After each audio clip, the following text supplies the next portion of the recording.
दोस्तों, गौतम बुद्ध की हर कहानी इतनी अच्छी है कि हम उन्हें सुनकर जीवन को सफल बना सकते हैं और बहुत कुछ सीख सकते हैं। कहानी शुरू करते हैं। एक बार एक इंसान अपनी जिंदगी से बहुत परेशान था। वह हर समय अपने आप को कोसता रहता था कि क्या जिंदगी मिली है, मुझे जीवन की हर परेशानी मेरे सर पर ही क्यों आती है, हर दुख मुझे ही आकर घेर लेता है, हर झंझट मेरे ही ऊपर क्यों आती है। एक दिन इसी तरह बैठा हुआ खुद को कोस रहा था कि क्या नसीब है मेरा, क्या किस्मत है मेरी, क्या जिंदगी है मेरी, कि तभी अचानक एक बाज अपने शिकार को पंजों में दबाए हुए एक पेड़ पर आकर बैठ जाता है और वहीं पर अपने उस शिकार को खाने लगता है।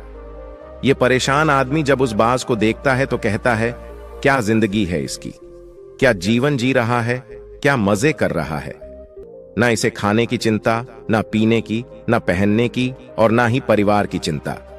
आराम से शिकार करता है और मस्त खुली हवाओं में कभी इधर तो कभी उधर घूमता है।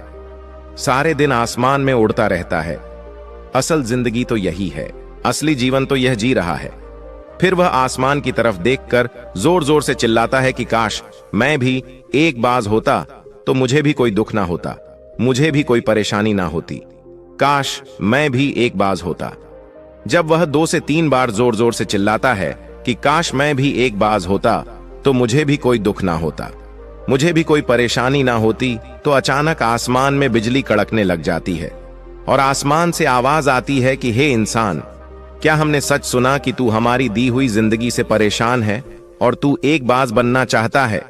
तो इस आकाशवाणी को सुनकर यह इंसान हैरान रह जाता है और आसमान की तरफ देखकर कहता है कि हां, मैं सच में अपनी जिंदगी से बहुत परेशान हूं, क्योंकि हर परेशानी मेरे साथ ही है, हर दुख मुझे ही है, हर तकलीफ मेरे ही साथ है। तो आसमान से फिर आवाज आती है कि इंसान एक बार फिर सोच ले, हमने तुझे बड़ी प्यारी जिंदगी दी है, लेकिन अगर फिर भी तू चाहता है कि हम तुझे बाज बना दें तो हम तुझे बाज बना देंगे, लेकिन अगर एक बार हमने तुझे बाज बना दिया तो फिर हम तुझे दोबारा बाज से इंसान नहीं बनाएंगे। तो यह आदमी तुरंत जवाब देता है कि मैंने अच्छी तरह से सोच लिया है कि मुझे बाज ही बनना है और एक बार बाज बनने के बाद मैं दोबारा कभी नहीं कहूंगा कि मुझे इंसान बनना है। तभी ऊपर से आवाज आती है कि जैसे तुम्हारी इच्छा, और वह इंसान बाज बन जाता है। बाज बनते ही वह इंसान खुली हवा में उड़ने लगता है। अब वह कभी उड़ता हुआ इधर चला जाता है, कभी उड़ता हुआ उधर चला जाता है और सोचता है कि क्या मजे की जिंदगी है। असल जिंदगी तो यही है, ना कोई परेशानी, ना कोई चिंता, ना कोई डर। वह सारा दिन ऊंचे आसमान में उड़ता रहता है, 2-3 मिनट पंख मारता है, उसके बाद पंख मारना बंद कर देता है और लंबे समय तक हवाओं में तैरता रहता है। इसी तरह हवाओं में तैरते हुए शाम का समय नजदीक आ जाता है तो वह सोचता है कि मेरे पास रहने का ठिकाना भी होना चाहिए, मेरा अपना एक घर होना चाहिए जहां मैं रात में आराम कर सकूं।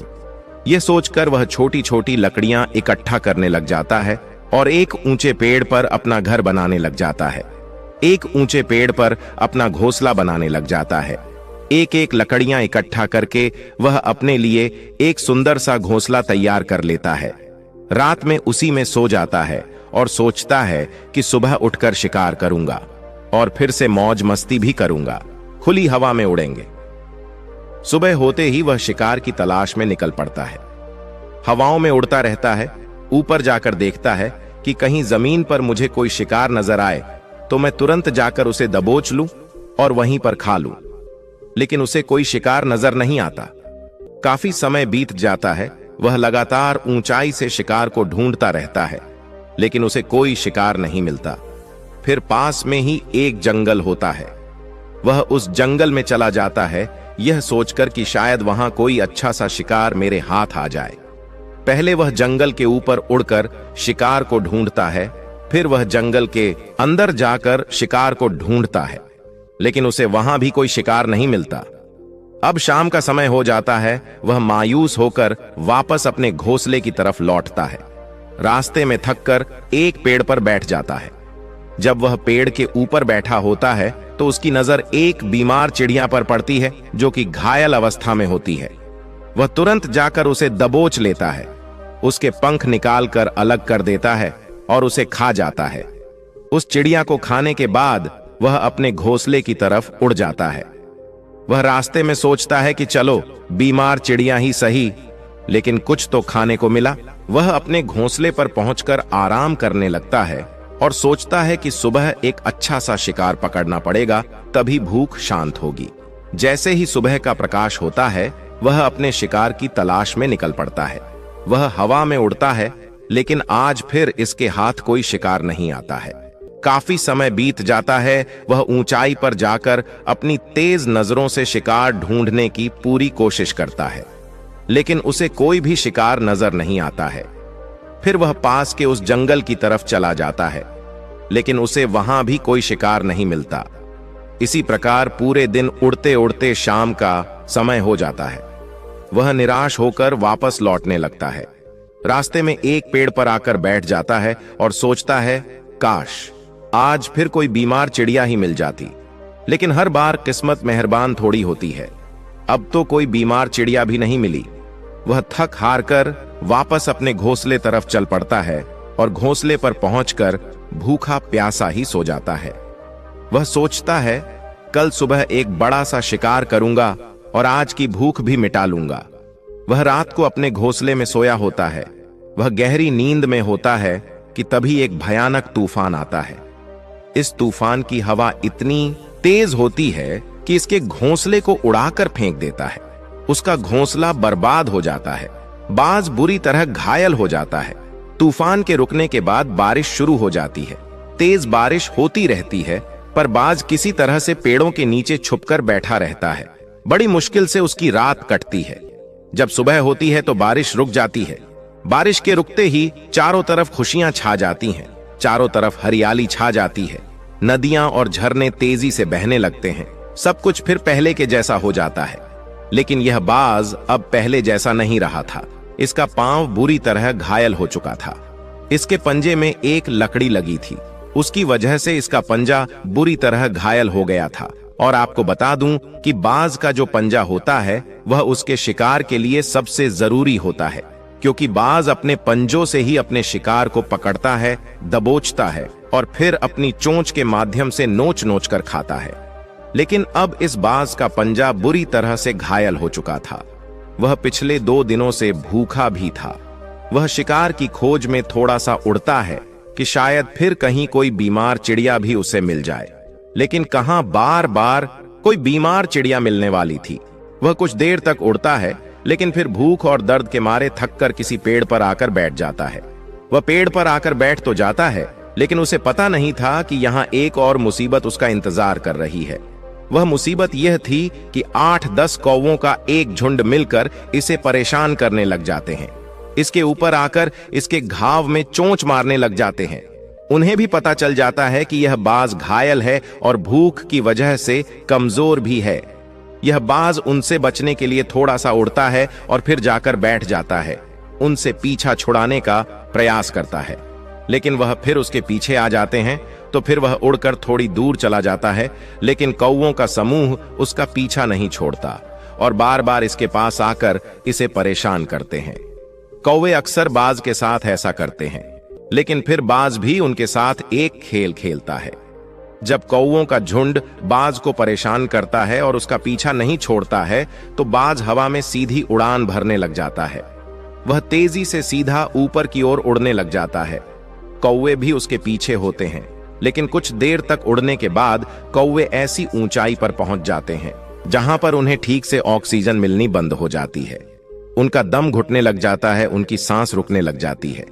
फिर वे वहां से और ऊपर नहीं जा पाते हैं, पर क्योंकि बाज तो बादलों से भी ऊपर जाता है, उड़ सकता है, इसीलिए वह तो ऊपर चला जाता है, लेकिन कौवे वहां से ऊपर नहीं जा पाते और वह नीचे आने लगते हैं। तो इस तरीके से बाज उनसे अपना पीछा छुड़ा लेता है।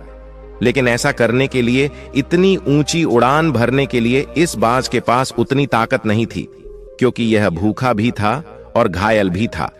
यह उड़ता और थोड़ी दूर जाकर बैठ जाता। कौवे फिर से परेशान करने लग जाते हैं। इसी तरह भूख और घायल हालत में एक दिन गुजर जाता है, फिर दूसरा दिन भी गुजर जाता है, इसी तरह तीसरा दिन भी गुजर जाता है, लेकिन इस बाज की हालत में कोई सुधार नहीं हो रहा था। उसकी हालत बद से बदतर होती जा रही थी। चौथे दिन यह बिल्कुल खत्म होने पर आ जाता है। इसके अंदर बिल्कुल ताकत नहीं बचती और इसका शरीर इसका साथ छोड़ने लगता है। तो यह किसी तरह से उड़कर पास ही में इंसानों के एक हॉस्पिटल की छत पर आकर बैठ जाता है और वहां से आने जाने वाले मरीजों को देखता है और अपने आप से कहता है कि काश आज मैं एक इंसान होता तो ऐसे छोटे मोटे जख्मों का इलाज करवा लेता, या किसी को बता देता कि मैं भूखा हूं, परेशान हूं, मेरे साथ यह परेशानी है, लेकिन आज मैं एक ऐसा बेजुबान परिंदा हूं जो किसी से कुछ नहीं कह सकता, किसी को अपना दुख नहीं बता सकता, किसी से कोई मदद नहीं मांग सकता। यही बात सोचकर वह उसी छत पर अपना दम तोड़ देता है। वह अपनी जान की कुर्बानी तो दे जाता है, लेकिन साथ ही साथ हमें यह सीख भी दे जाता है कि आपको जैसा बनाया गया है, आप जैसे भी हो उसी में खुश रहो और उसी में बेहतर करने की कोशिश करते रहो, ना कि इस बात से परेशान रहो कि काश मैं ऐसा होता, काश मैं वैसा होता, काश मैं यह बन जाऊं।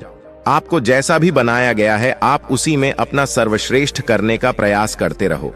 तो दोस्तों, यह कहानी तो बहुत काल्पनिक है, लेकिन हमें जीवन का एक ही महत्वपूर्ण नियम सिखाकर जाती है कि हम जैसे भी हैं अच्छे हैं, बस हमें उसी में अपना सर्वश्रेष्ठ करने का प्रयास करते रहना चाहिए। तो दोस्तों, मुझे उम्मीद है कि आपको यह कहानी पसंद आई होगी और इस कहानी से कुछ सीखने को मिला हो। तो कहानी के बारे में अपने विचार आप हमें नीचे कमेंट बॉक्स में कमेंट करके बता सकते हैं। बाकी अगर यह कहानी आपको अच्छी लगी हो तो इस वीडियो को लाइक शेयर करें। ऐसी और कहानी सुनने के लिए हमारे YouTube चैनल बोधि इनसाइट्स को सब्सक्राइब कर लीजिए और साथ ही नोटिफिकेशन ऑन कर लीजिए ताकि आपको आने वाले हर नए वीडियो का नोटिफिकेशन सबसे पहले मिल सके। तो चलिए फिर मिलते हैं ऐसी एक और नई वीडियो में एक नए मैसेज के साथ। तब तक के लिए अपना और अपने सगे संबंधियों का ख्याल रखें। धन्यवाद और नमो बुद्धाय।